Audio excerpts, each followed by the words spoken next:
Chapter 1. The Door in the Corner. John Seward Mervyn lay back in his accustomed armchair and looked.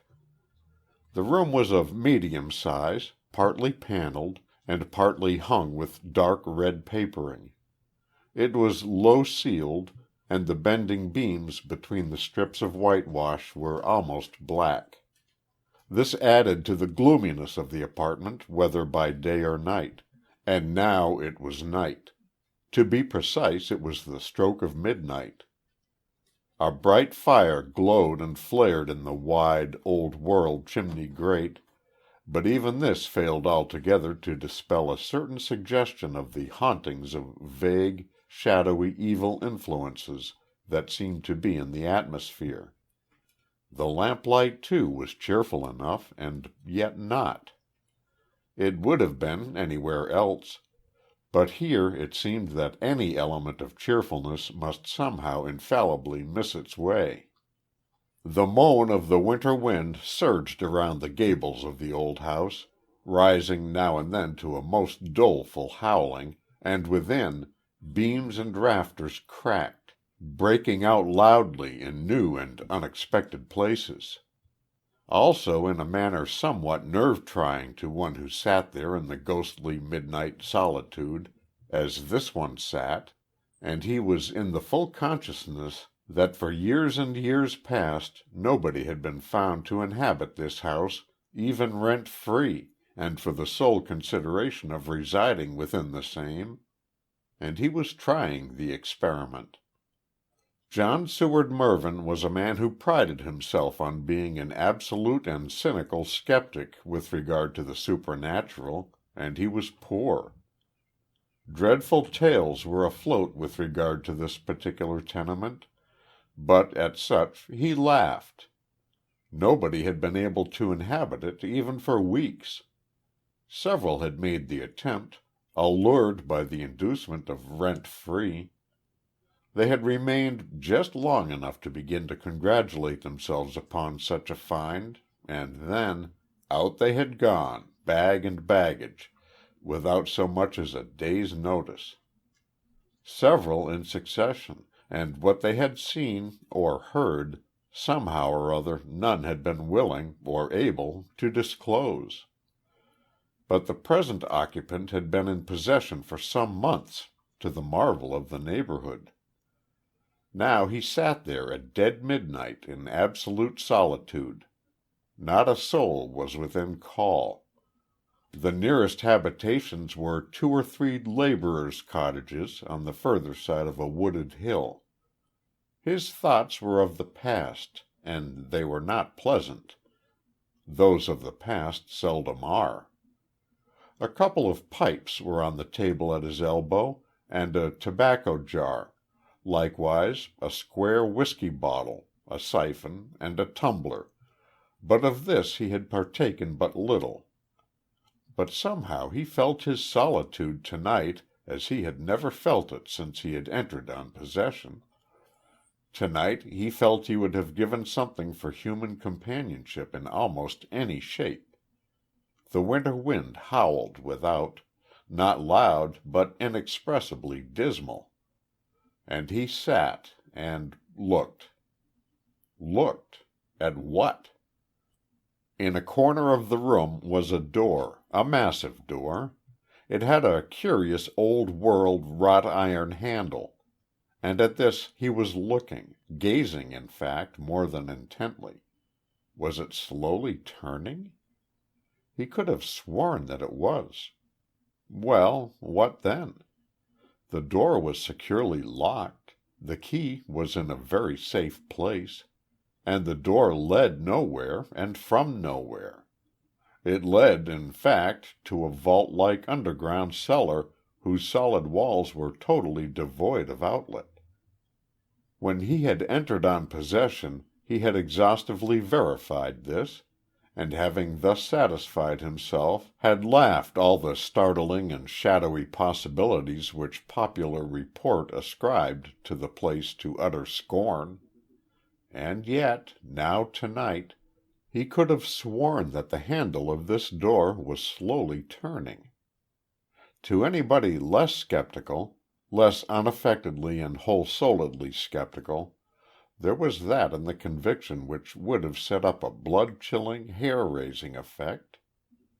The utter loneliness of the place, the midnight sounds, the moaning of the doleful winter wind, the crackings and creakings of the ghostly old house, the dreadful legends that centered round that very vault of which the movement of this very door-handle was a preliminary incident, would have been sufficient to driven out such into the pitiless winter night rather than remain sitting there on the watch.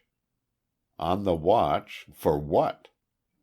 Could a spectral hand undo that lock? Then the watcher rubbed his eyes and looked again. Certainly the handle had turned. Its broad iron loop had been horizontal before. Now it was at an angle of 45. Of that he was as sure as that he was alive and sitting there. And then he remembered that this was the night. It doesn't matter what day of the month it was. Manifestations were liable to occur at any time, and sporadically, but there were 2 nights in the year when, well, he had obtained a vague inkling as to what might be expected, but the last of these 2 dates had befallen prior to his occupation. This was the second of them within the year. This was the night. "Now this is all unutterable bosh," Mervyn said to himself. "I'll have another drink, anyhow, then I'll turn in." He reached for the whiskey bottle and filled up. Yet he was conscious of a feeling as though a chill were running down him from head to foot, notwithstanding that the fire was glowing with a heat that was almost fierce, and with the hissing squirt of the siphon into the tumbler there mingled a sound as though something or somebody were shuffling or groping behind that heavily locked door. He took a long pull at his tumbler, almost emptying it. Then he looked again at the broad iron loop handle. Its straight lower end, which before had stood at an angle of 45, was now vertical. His eyes dilated upon the phenomenon. The cold chill that ran through his system seemed to intensify. Mervyn, though by no means a total abstainer, was a temperate man. So it was not that. Well, the obvious thing was to go and get the key, and open the door and satisfy himself. But for the life of him he could not. No, he could not. He sat staring more and more wildly with dilated eyes. He was even horribly conscious of a slow pallor creeping over his face. What did it mean?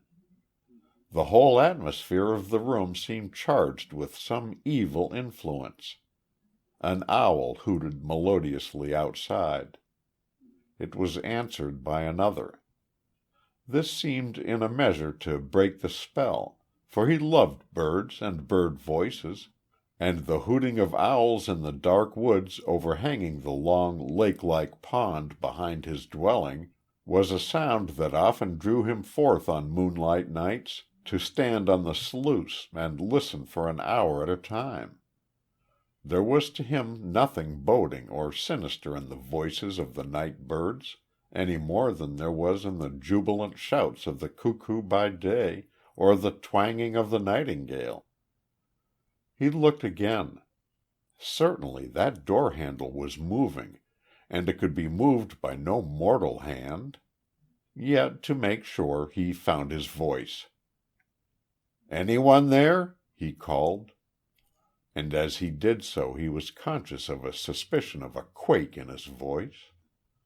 For answer only a soft drive of sleet against the curtained window, and through it he could swear that the door handle slowly creaked. The door itself stood shadowy in the gloom of the corner where the light only half reached. Then something moved. For the life of him the watcher could not repress a start, a thrill of the nerves. But the sound, the movement, did not come from the corner whereon his tense gaze was fixed. There was a little black kitten curled up asleep in an armchair opposite the one in which he was seated, a tiny ball of woolly fluff, which during its short life had been the regular companion of his lonely evenings, and of which he was almost humanly fond. It now was uncurling itself with a sudden celerity totally foreign to the usual deliberation of its kind on awakening from sleep. Its round eyes were wide open, and a crescendo fire of shrill growls were proceeding from its little throat. Its back was arched, and its fur all standing up, and its gaze too was fixed upon that door in the shadowy corner. Then it spat, retreating further and further till it was against the back of the chair, for all the world as though to repel the onslaught of its natural and hereditary enemy, dog. "The fact is," thought Mervyn, noting this, "I have been too much shut up with myself, and the utter infernal loneliness of life here is eating into my nerves." But the sensible side of this skeptical reflection was undermined by another, that there are occasions when animals can see what we cannot. And this tiny creature was showing unmistakable and increasing signs of perturbation and alarm. He spoke to it, softly, caressingly, then went over and picked it up. As he returned with it to his own chair, it struggled violently as though to escape, a thing it had never done, growling the while with redoubled intensity. And his own chair was nearer to that door. "Now, Poogie, don't be a little fool," he apostrophized, holding it tighter. But the tiny creature became almost frantic, striking its claws into its hand. He released it, and it darted like lightning into the far corner of the room, where it crouched, still growling. For all his skepticism, the man was conscious of a chill feeling in the region of the spine. He reached out a hand for the square bottle. The hand shook, and glass clinked against glass more than once as he filled out a liberal measure. This he tossed off, and as he glanced again towards the center of attention, the glass fell from his hand onto the table. The door had opened. Was opening. As yet but a few inches of dense black slit, but it seemed to be gaining in width. Mervyn gazed at it with dilated eyes, and as he did so he realized that the blood had receded from his face, leaving it cold, clammy.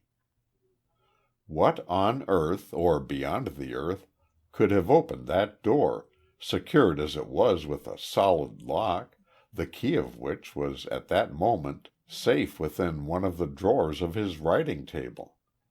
What on earth, or from beyond the earth, was he going to behold when that door should be opened to its full width?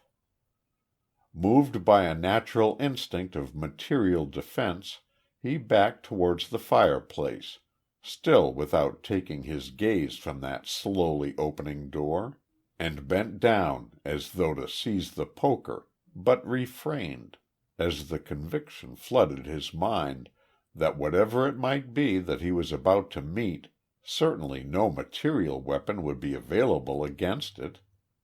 Again he found his voice. "Anyone there?" he repeated, this time conscious of very much more than a suspicion of a quaver in his voice. As if in answer, the door noiselessly opened further. The black gap now occupied half the doorway. And then, while he was meditating a frantic rush forward to make one desperate effort at clearing up the mystery, whatever it might be, something occurred to divert the awful tensity of apprehension which had about reached its climax. Through the doleful, long drawn howling of the winter wind and the rattle of sleet came a cry. A cry, ever so faint, distant, but just audible. A cry as of distress, of utter, dire, and hopeless extremity, and it came from without. And it was clearly and unmistakably human. End of chapter 1.